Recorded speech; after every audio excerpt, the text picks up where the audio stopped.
welcome to another edition of What's So Funny, the show that probes the brains, the minds, the psyches, and the brains of the people who make the funny. Tonight, a special little interview for you folks out there. Your main man, Guy McPherson, made his way down to the Commodore Ballroom to talk to Mr. Maz Jobrani recently. And now the man who did the talking to Mr. Maz Jobrani, your host and MC, Mr. Guy McPherson. And if you're Iranian out there, we apologize for our accent. We say Maz Jobrani. I think they say Maz Jobrani. Well, did you notice that I thought Maz Jobrani said Raza Peik differently than Raza Peik says Raza Peik? No, I didn't notice that. When he was on stage. We're talking about the show. Yeah. Anyway, yes, that is true. I don't have much to say here, so we'll just get right to the interview. That's a little hint for Kevin. Oh, okay. To cue it up. Okay. So a couple weeks ago, I can't even remember when, Maz Jobrani was in town with his Brown and Friendly tour. Reza Paik, a local comic, opened up for him, did 10 minutes in front down at the Commodore. Maz is a very, very friendly guy and accommodating.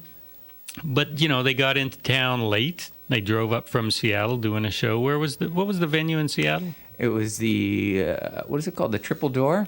Triple Door, yeah. And they're still on this tour, I do believe. And so Maz was able to give me half hour, and so I took it. You know, it's not an hour, but we'll kill the other hour, the rest of the hour with something else. Don't you worry, we got lots here lined up, but we're kill it. We will, right to death. But we're gonna start. Just pretend that Maz is in here in studio, and we're talking like this is a regular show. This is me interviewing Maz Jobrani a couple weeks ago at the Commodore Ballroom, up in his dressing room an hour before showtime. With Maz Jobrani. Maz, thanks so much for taking time out of your busy schedule. I know you were in Seattle last night, obviously strip searched at the border. Yes, got strip searched and it was fun. It's always nice. It's actually interesting because it wasn't anything having to do with our ethnicity or anything. I think that it was more having to be a comedian and having merchandise. Oh, yeah. So I guess comedians are dangerous as well. Well, and also, you're coming into Canada. It doesn't really matter, right? Your ethnicity. Yeah, you guys are cool, man. Canada's just like, I mean, every time I come up to Canada, I'm like, it feels like you guys are the guys who get it. You're so close to us, and yet your mentality is so different, you know? Just don't bring any fruit over that border, though. Yeah, that's when they'll tackle you. It's over. Yeah, so I mean, we're close to your show, your Brown and Friendly show here at the Commodore. Do you have any rituals or superstitions you do before going on stage? The main thing we do is we do a hands-in with everyone who's backstage, and we just come up with something random to say before we go up. So I'm not sure what the word will be tonight, but that's really, you just got to get in a hands-in before every show. That's the key. How did you feel? Did you see the cover of the Vancouver Sun today? I did not see the cover of the Vancouver Sun. No, what was on the cover there? Well, it was a nice welcoming thing for you. It said, "We don't like brown people." Big letters. Oh, is that right? Now, it was a quote. The police were accused or alleged to have beaten up a brown man and that's what he said. They said. So I thought, isn't this nice? Maz coming to town. The cover spread across the front. We don't like brown people. I like to time things. So yeah, I used to. Who was he? An Indian or something? Who was the guy that they beat? I didn't read the whole story, Maz. I just looked at the headlines. Good for you. Yeah. All right, stay shallow. Yeah. But do you ever have any trouble? Stay shallow. Do you ever have any trouble crossing borders? I mean, you travel throughout the world. You know, surprisingly, I haven't had much trouble, which kind of worries me when I'll come from some of the hot spots in the world, like whether it's like, you know, somewhere in the Middle East. I've been traveling, and you know, I'll go to Jordan and let's say Beirut, and then, you know, Egypt and a few other places, and I'll arrive at the U.S. and it says born in Iran, and I'm 18 to 36, you know, Muslim male, all this other stuff. And I fit the profile, and they just go, "Hey, come on in, welcome in." I'm like, "You sure you don't want to check me?" Come on in. So no, nothing. Well, actually, the only place I had any trouble was kind of funny was going into Dubai one time. They really went. They searched my backpack. They pulled everything out of my backpack, and they really got in there. And hold on. Hey, bless you. You're in Canada. Oh yeah. They searched my backpack really thoroughly, and they were looking for drugs. And the funny thing is, I don't do drugs. I mean, like, I'd done ecstasy years ago, but I don't at all. So I was like, dude, and I was coming from, I think we were coming from Kuwait, where we'd been partying the night before. But I'm like, I hope nobody that was doing drugs like threw something into my backpack, and I'm screwed. Exactly, but you're fine. I'm fine. I'm all right. Clean. Yeah. You made a joke that Bush and Ahmadinejad have lots in common, and now that's all gone for you. Bush is gone. Regrets? Yeah, I'm going to be retiring soon. I'm going to be turning to poetry. Man, talk about comedy gold. That guy just gave and gave. He was a giver. He was a giver. Bush was definitely a giver, and it's been harder to find anything with Obama so far. Of course, he fumbled his inauguration speech, which was totally out of character, but not his fault, was it? Wasn't his fault. It was the Justice Stevens' fault. So Obama. I kind of say that, in my opinion, Bush is kind of like the goofy uncle at the barbecue. You want to keep the camera on him because he's going to set his mittens on fire or something, and he's going to do something goofy. And Obama's the cool uncle who you just kind of want to go over to and listen to his stories about, banging women and. Say what? Oh, you know what I'm saying. I mean, he's married, but you know what I'm saying. He's just he's a smooth operator. Yeah. That's right, and he's only been at it like a day or two, so I'm sure something will come up. Yeah, oh yeah. You can't. I mean, Bush was pretty good at going right into it, like fumbling stuff left and right. But yeah, Obama, I give him a few days. And also, Obama's got Biden. We can always count on Biden to do or say something. Yeah, sure. Now, are you still touring with the Axis of Evil comedy tour? No, that tour ended. We actually officially started together in the year 2000. We were called the Arabian Nights. Mitzi Shore, who's the owner of the Comedy Store, put us together, called it the Arabian Nights. And we toured under that name for 5 years, and we kept wanting to change it because Iranians aren't Arabs, and we wanted an edgier name, so we went with Axis of Evil in 2005.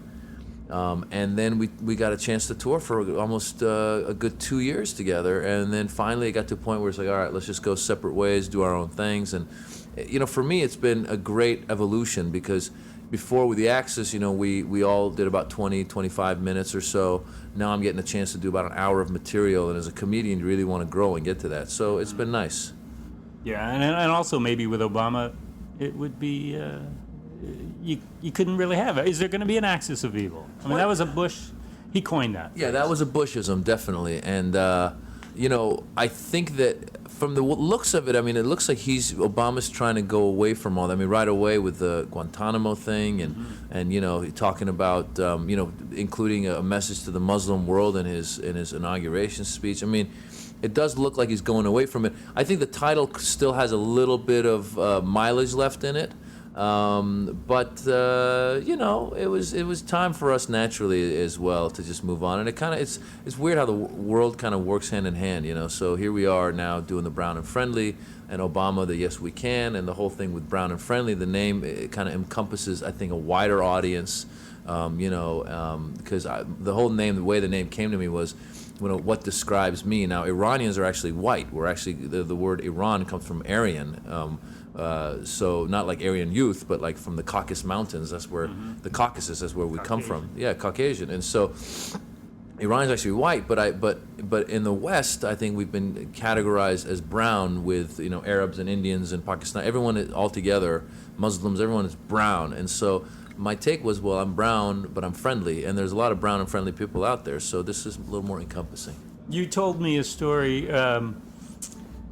Back, like in the height of the scaremongering of Bush, and the Axis of Evil, and you had to register this name and go into banks and everything. No one batted an eyelash at it. It's like, it blew my mind. Yeah, it was kind of funny. I think I remember that story where we were all freaked out. I was freaked out that I was going to go to the bank and try and register the name, and then they were going to be like, all right, sir, just give us 1 minute. We'll be right with you. And then they show up with some FBI agents like, what the hell is this? But yeah, man, we were writing checks, Axis of Evil, LLC. It was, it was great. But I always had to emphasize comedy, put in the word comedy, Okay. You got to do that. And it's funny now with I've always in the back of my mind had this thank God for the internet and having websites and stuff, because I've always had in the back of my mind, if I ever do get stopped by authorities somewhere for whatever reason, my first thing is going to be like, please, just do me a favor, go to mazjobrani.com, just check out one of the sets. If you don't like it, that's fine, but it's comedy. I'm telling you. Maybe you don't like my comedy, but I'm telling you, I'm a comedian.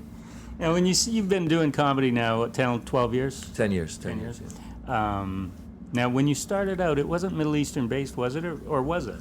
It was. It's always been somewhat Middle Eastern based, and I always try and go away from it as much as I can, because I feel that, there's more to me than just being Middle Eastern, obviously. I'm a new father.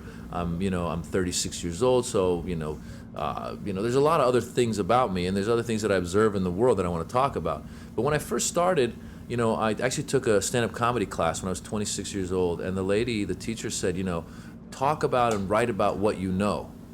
And so some of the early stuff I was writing about was being Iranian, growing up Iranian in America, and it just went from there. And I never took it I never thought, okay, I'm going to be like a spokesperson for Middle Eastern people or Muslims or anything. And I still don't consider that. I just think that this is my point of view of the world. And like the news pieces that stand out to me are any injustices that happen to people of that faith. Of course, there's other things as well, but it's kind of naturally gone that way. It's kind of like if you look at Richard Pryor and what he would talk about, his experiences of being a black man in America. Sure. So if I could emulate somebody, he'd definitely be one of them.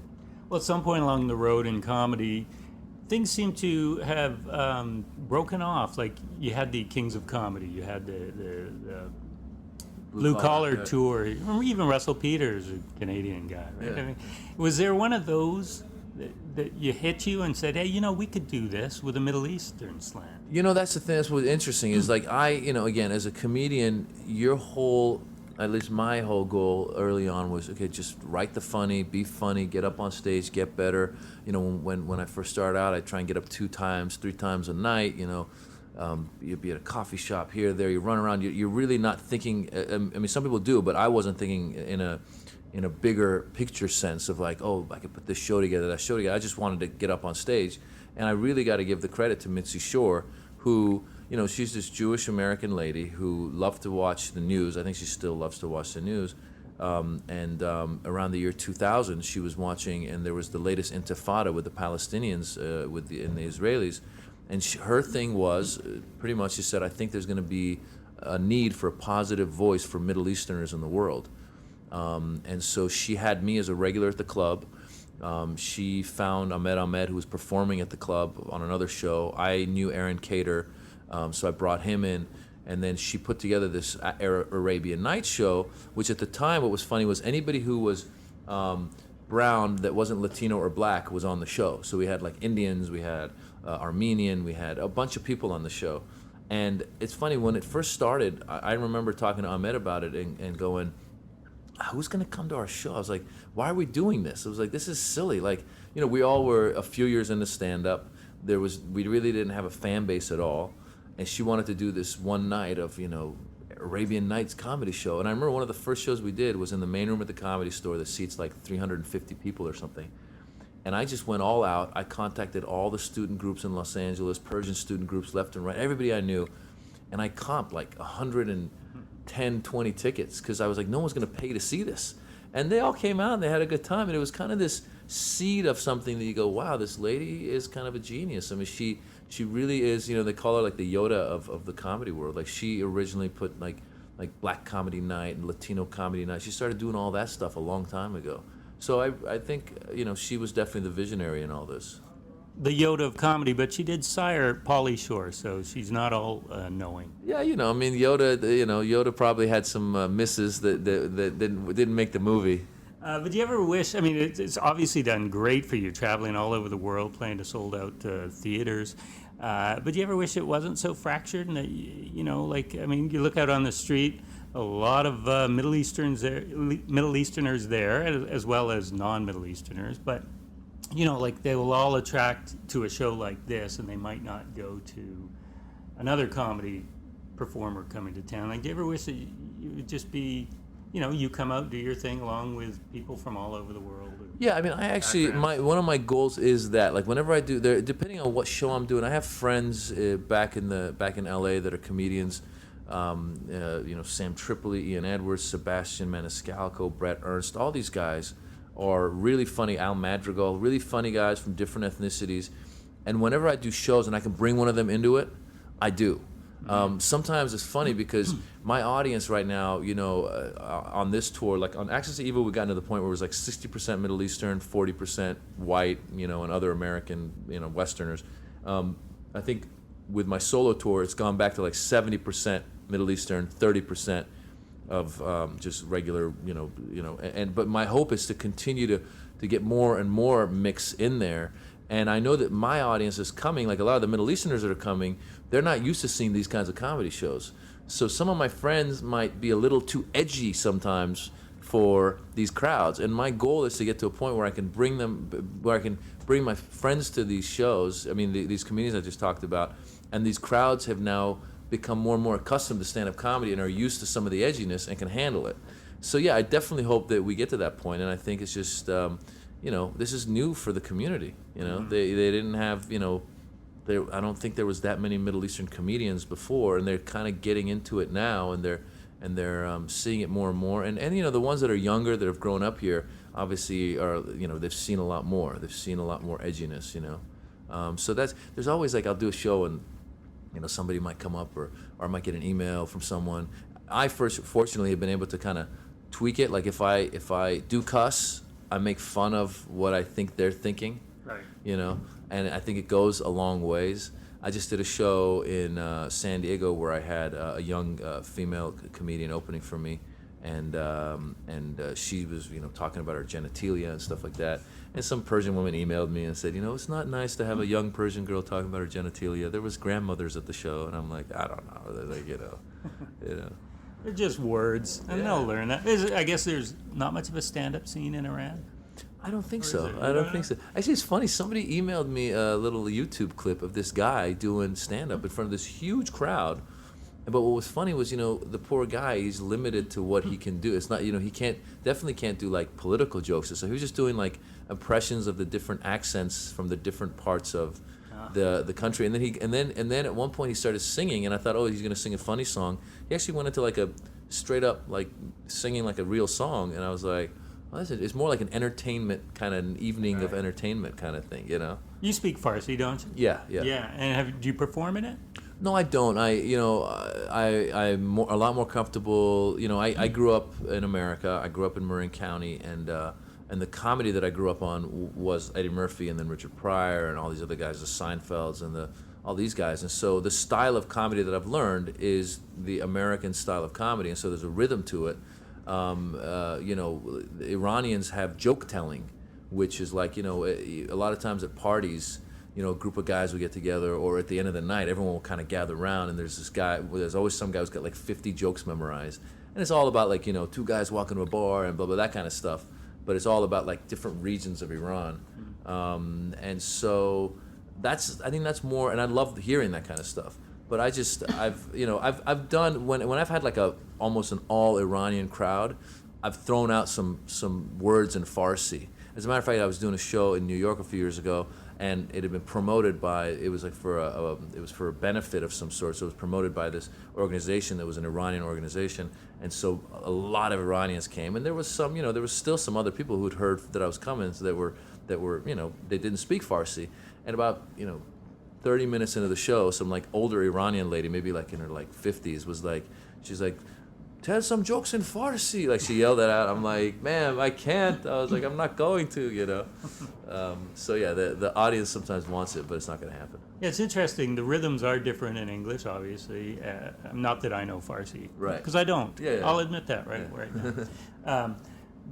So when you play the Middle East, what kind of audiences are you getting, and are they lapping at different things than they would here if you're doing the same set? The amazing thing about the Middle East was that they got everything we said. Like, because now with the internet, they almost know more about our culture than we do. And we have the internet too, though. Yeah, I know. But that's the thing is that, but the problem is we don't use the internet to learn about them as much as they use to learn about us. So you could even do like a joke about whatever, Lindsay Lohan going into rehab, and they'll be like, oh yeah, I read about it, you know.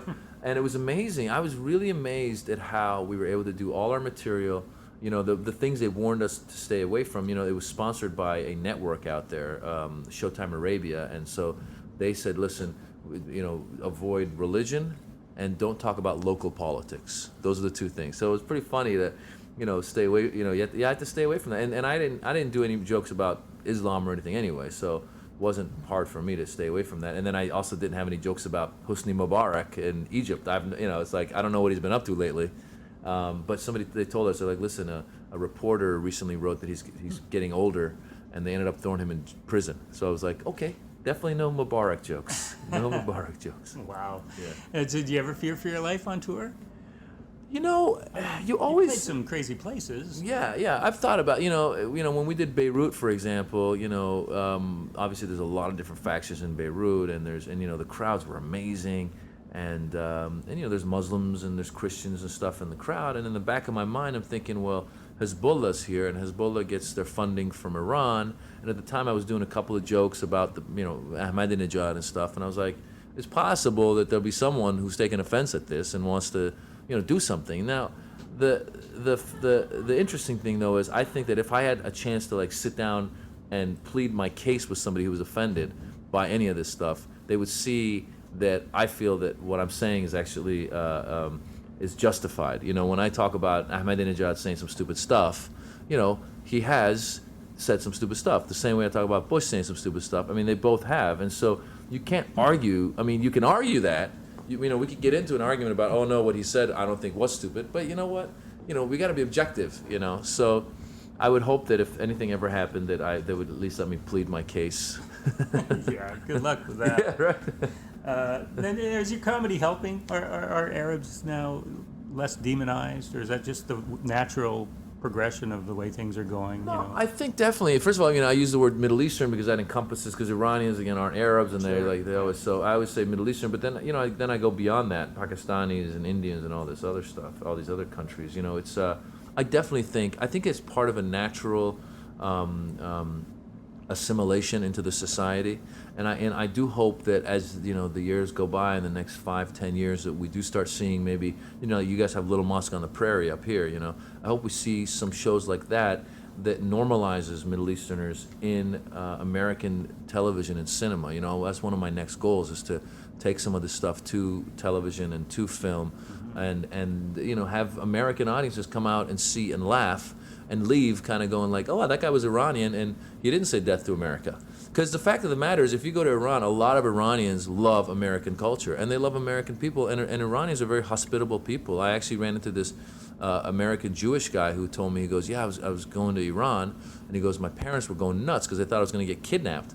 And he goes, I went anyway, and he said, I go there, and he goes, I'd never had received such hospitality, because he obviously looked American, and a lot of Iranians are obsessed with America, not the government, they don't like the government, but the people. And so he was telling me he was at a bus stop, and he didn't have a coat on, it was cold, and this Iranian guy goes, excuse me, are you American? And he's like, yeah, you know, and then he's like, please have my coat. And he's like, no, he's like, no, you must take my coat. Like, he was insisting that he takes his coat. And it's a culture, it's really a cultural thing.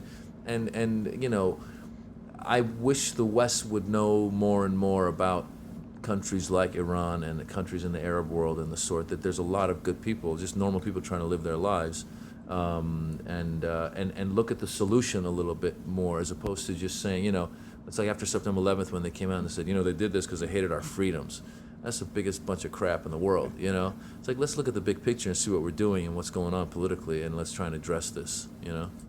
Well, if you do get a series, a sitcom, you know, hopefully it will be a lot funnier than Little Mosque on the Prairie.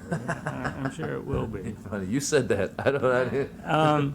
Well, I know you're busy, you got other interviews lined up. I just wanted to ask you one thing. You said that when you were doing comedy and 9/11 happened, you kind of laid back a little bit. You thought the world was going to come together and rally around this central cause. And I'm just wondering, do you still have hope that might happen? Well, you know, for a long time it didn't seem that way. You know, that's one of the reasons I did that joke where I compare Ahmadinejad and Bush. It felt like that we were going with more extreme leaders. We were kind of going away from talking and coming together. And now With Obama, it feels like there's a possibility of hope again. And so, I would hope that still has potential. And I always run into people from all sides that are very open-minded. Like, with the recent thing that happened in Gaza, I have Jewish friends who are upset about what happened, and I have Palestinian friends who are open to Jews. And so you would hope that those voices are the voices that come through. And I really do hope that